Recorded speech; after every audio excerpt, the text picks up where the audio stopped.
Dipamerkan kedua-dua pasukan dari minit pertama hingga minit akhir perlawanan dengan 6 gol berjaya dihasilkan pada pertemuan itu.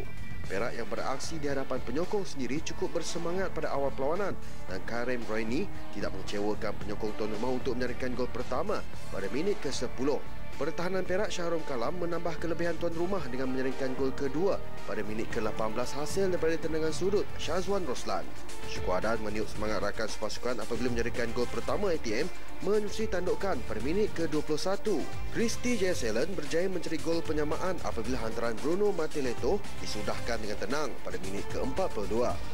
Gol ketiga ATM disumbangkan oleh Marlon Alex James pada minit ke-45 apabila gerakannya gagal disekat pertahanan Perak.